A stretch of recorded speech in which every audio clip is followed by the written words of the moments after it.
Well, welcome to Chapter 5. Motivation is the psychological processes that underlie the direction, intensity, and persistence of behavior thought. Motivation is not an event, it is a process. It's a combination of activities that convince or drive people to behave in a specific way. And the fact that it is a psychological process means that we are getting into people's heads, and motivation, therefore, is different for everyone. What motivates one person to behave leaves another person unaffected and unchanged. Now, my granddaughter and some of her friends were recently motivated to drive 250 miles one way to spend an inordinate amount of time and money to see Taylor Swift in concert. The marketing people for Taylor Swift were successful at motivating thousands, maybe millions of people nationwide to do the same thing. Yet I am unmoved. My behavior is unaffected. Why is my granddaughter and so many others motivated and I am not? What factors are at work in the motivation process to successfully target some groups and leave other groups unaffected? Why does one student study for hours to make an A and another student gladly accepts a C and studies less? I worked for a company that had a severe attendance problem, including absences and tardies. I listed all of the employees with the most absences and the greatest incidence of tardy in the facility.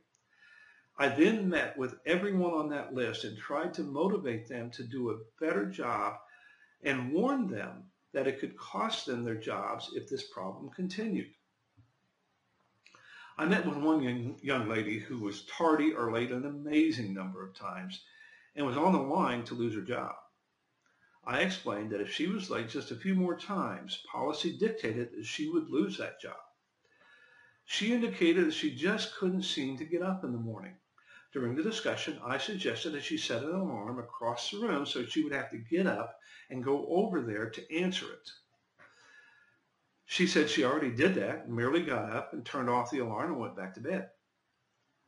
I suggested she have someone call her each day after all the alarms had been ignored to ensure that she was up on time.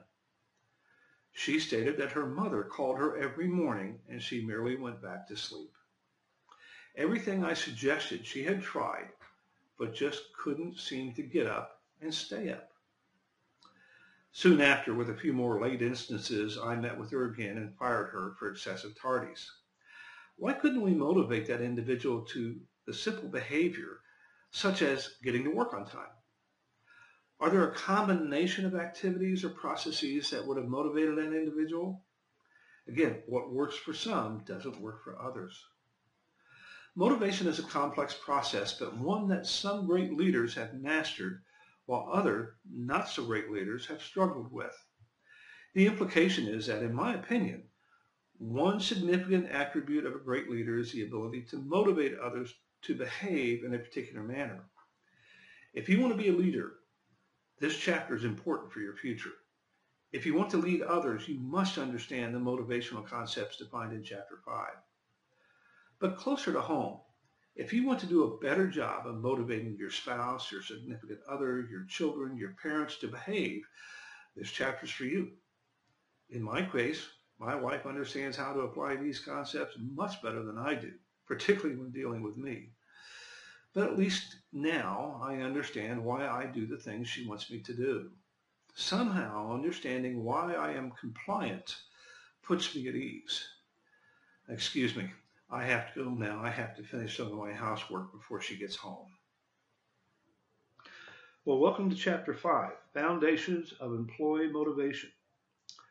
Chapter 5 digs into the very important and very broad topic of motivation.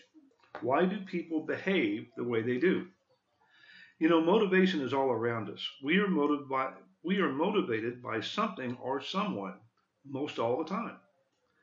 What motivates people to do the everyday tasks that make up our lives, but also consider what motivates people to do the extreme things that we see and hear about.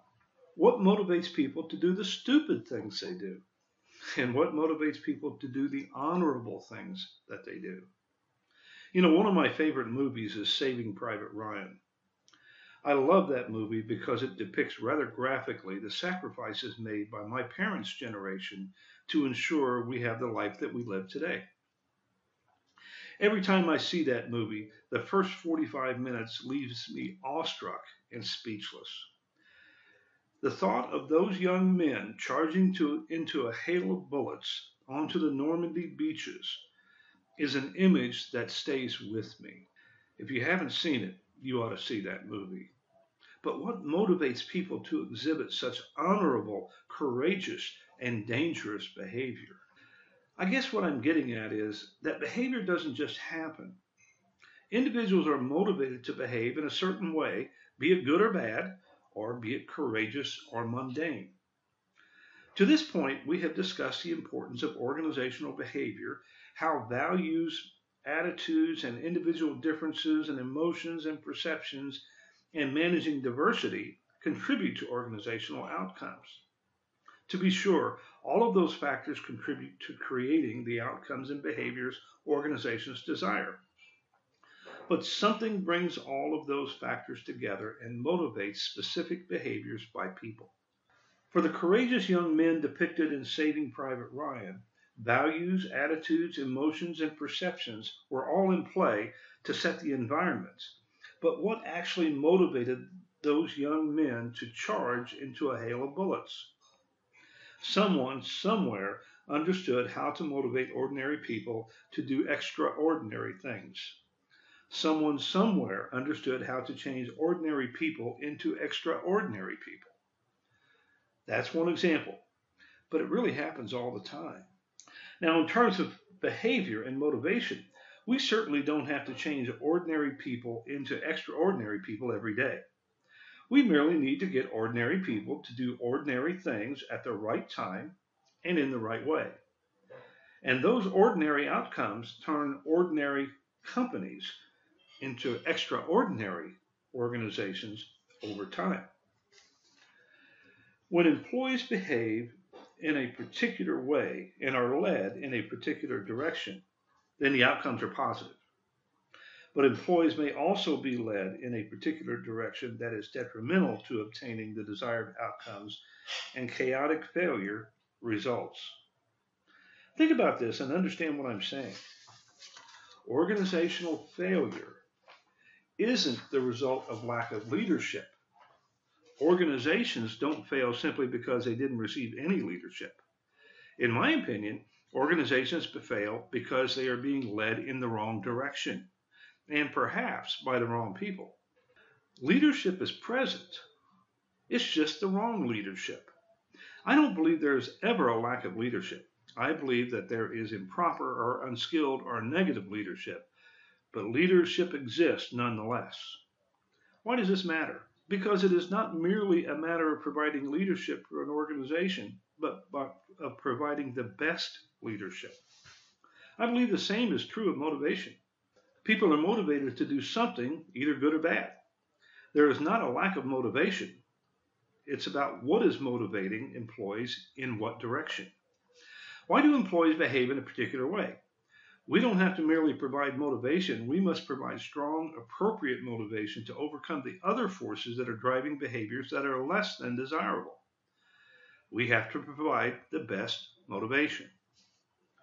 We have to provide the best motivation. Let me give you an example. When my oldest daughter was in high school, I had an issue with a decision that the principal made that I disagreed with. Rather than just complain, I set up a meeting with the principal to discuss the situation.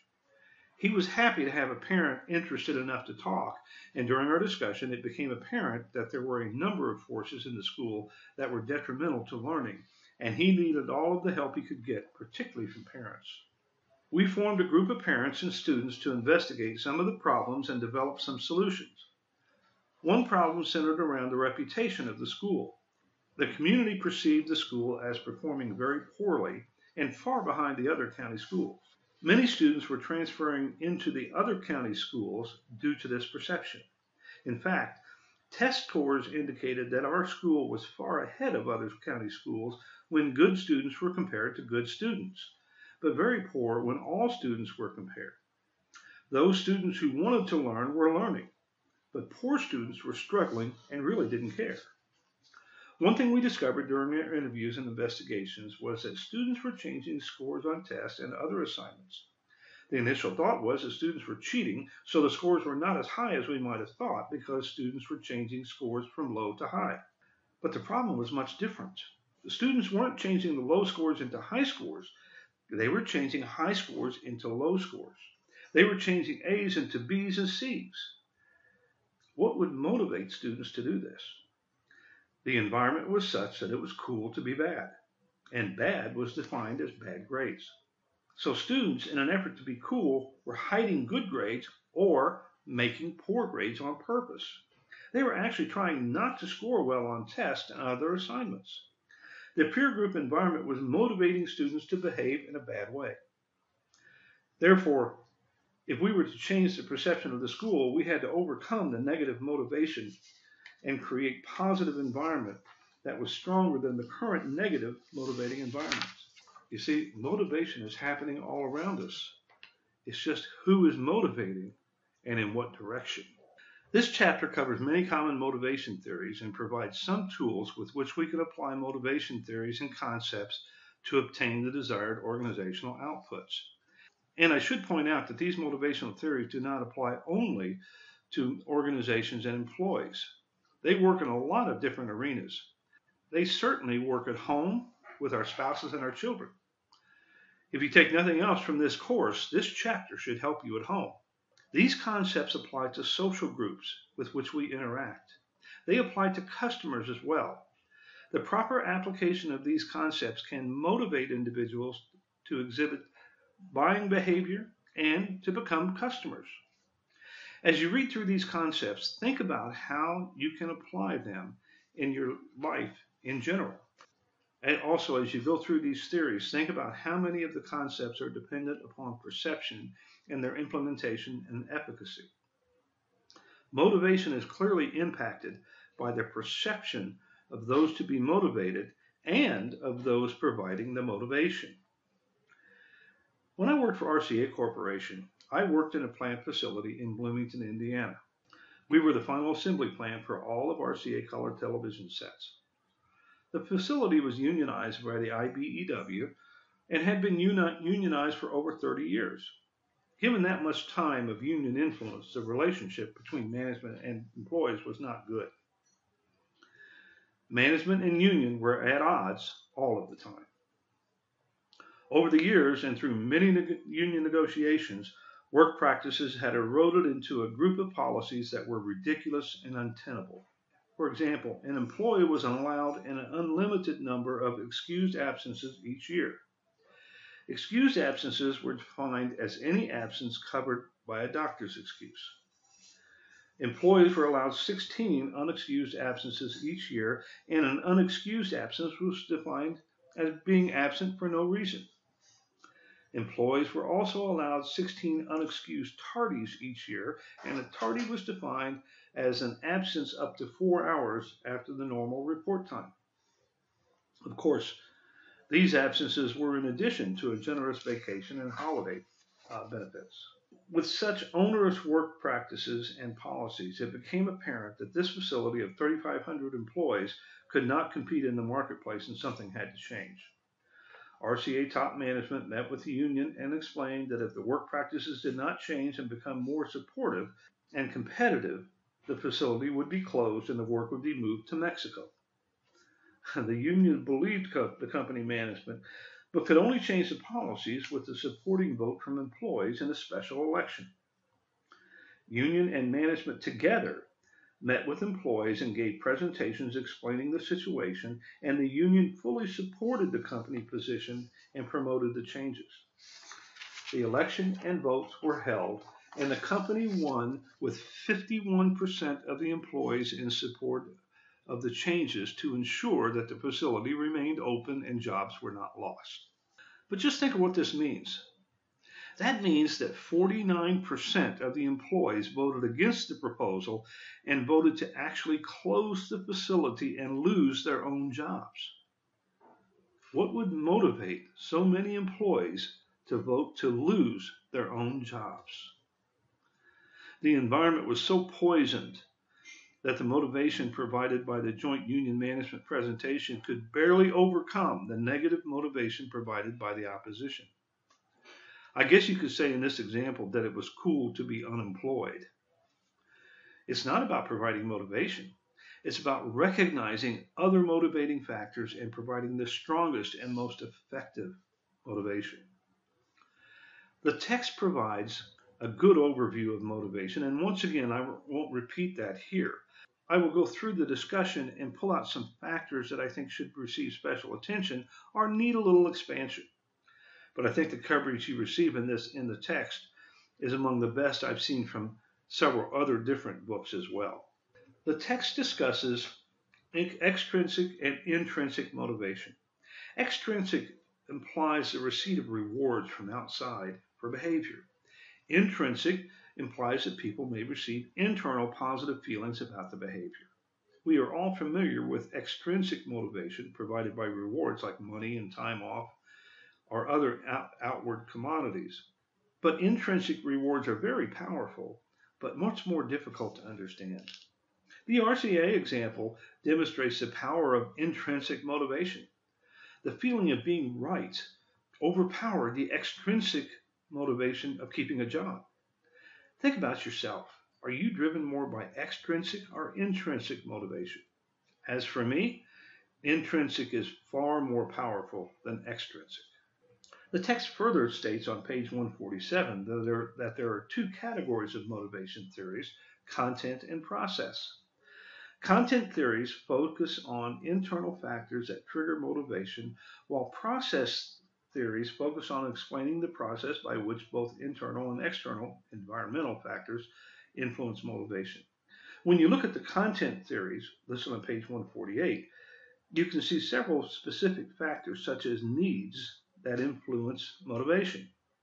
Needs include safety, security, recognition, opportunity, etc. Content theories outline some of the factors that create or cause motivation. Process theories, as listed on page 156, define why certain factors influence motivation. Think of them as what influences motivations versus why they influence motivation. The first content theory covered is McGregor's Theory X and Theory Y. I want to expand on this just a little. As I read the short explanation in the text, it left me wondering how this theory creates motivation. First, I agree with McGregor in that my experience as a manager, executive, and consultant has put me in touch with many different companies and two very different perceptions, there's that word again, of employees. Theory X states that employees are bad. They are lazy, stupid, don't like to work, and only punishment and rewards will motivate them. In other words, extrinsic motivation is the only hope for getting work out of this surly group. Theory Y states that employees are good, responsible, like to work, and cooperative, etc., and can be motivated with many different factors and provide intrinsic motivation on their own. How we perceive, there's that word again, how we perceive people in large part determines how we treat them. If we perceive people as bad and can only be motivated by extrinsic rewards or punishment, they will react in kind. If we perceive people positively, they will also react in kind. Through my personal experience and observation, the differences between treating employees positively and negatively is huge in determining the type of and effectiveness of motivational activities. If we want motivation to be effective, start by examining the perceptions of management at all levels and adjust them positively. Otherwise, motivation may be a challenge in the environment that you have created. The discussion of Maslow's theory is thorough, but I would like to bring out one more salient point. Maslow indicates that motivation is based on fulfilling needs and fulfilling those needs in order. Tucked in the last paragraph on page 149, the authors indicate that once a need is satisfied, it no longer provides motivation. For example, a need of a safe environment motivates behavior consistent with establishing that environment. But once it is perceived, again that word, that the environment is safe, further activities no longer provide motivation. Satisfied needs are no longer motivational. The message? Motivation is not static. The activities and reward systems we establish to motivate behavior should not be static either. They must be reviewed and changed regularly to maintain continued effectiveness. Likewise, Hertzberg theory brings an interesting point to light. His hygiene factors include pay as one of the factors that does not motivate. He indicates that pay is not a motivator, but may be a demotivator if not adequate. In other words, there are factors that interfere with motivation, and if they are present, they may prevent motivation from being effective. Do you believe pay is a demotivator? Do you believe pay or money is not a motivator? Are you motivated by pay? When discussing process theories, the authors indicated that people are motivated to maintain consistency between their beliefs and their behavior.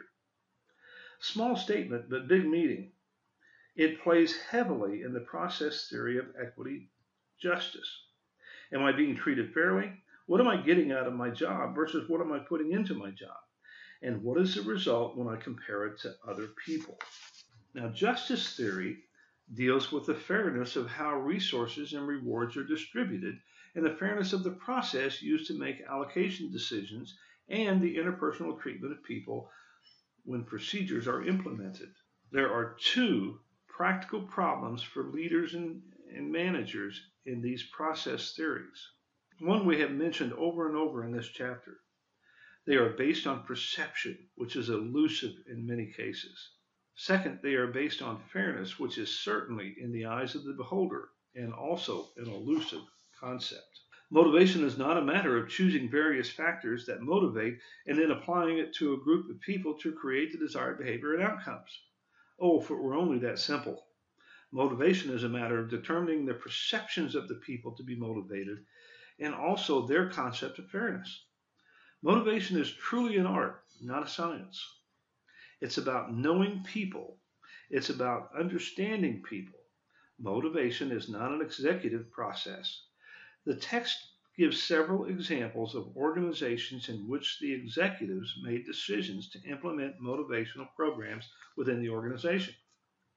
Motivational programs may be the product of executive thought, but the implementation and effectiveness of motivational programs, I believe, are the product of lower level managers and leaders knowing their people and what switches to throw, how to throw them, and when to throw them.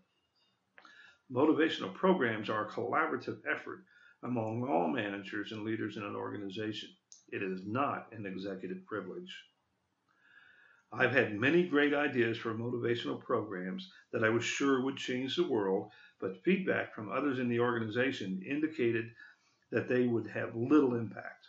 You see, they may have changed a different world or even changed our world at a different time, but at that particular time, they were just not right. Motivation is time and situation sensitive. Needs change, and so do perceptions. And since the effectiveness of motivation is so highly dependent on general perceptions and perceived needs, is it surprising that the effectiveness of motivational programs would also change? Finally, the text jumps into goal setting, which we will be discussing further in the next chapter. And they discuss job design. Yes, what tasks people perform and how they perform them impacts motivation and job satisfaction. The authors discuss job design starting with Frederick Taylor and scientific management through newer approaches utilized today to expand and enrich jobs. When I worked at the RCA facility I mentioned earlier, the jobs were structured in a scientific management bench. They were incredibly simplistic and incredibly boring. When I first went to work there, I began by understanding the manufacturing process, including the line jobs. I approached a young lady one day in the manufacturing line and asked what she did in her particular job. She was sitting in front of a conveyor line and parts were streaming down the line. She looked at me with a bored expression and picked up a part, and she said, "I picked this up." And then reaching for a small spring, she said, "I attach it here and here." She put the part back down on the conveyor. I asked what she did then, and she looked at me like I was stupid and said, "Then I pick up another part and I do it all again." 8 hours a day, 5 days a week, she picked up a part and attached one spring to it over and over again. Why did she do that, you must ask? That facility had a large dose of Theory X motivation. Managers felt people were stupid and could only do the smallest of tasks repeatedly. How do you motivate someone in that job? Are they likely to have bad attitudes? Since a job has little intrinsic value, might they vote to put themselves out of a job, as indicated in the previous story? The job structure employed in an organization in large measure reflects how management perceives employees and in turn reflects how employees view management and the organization.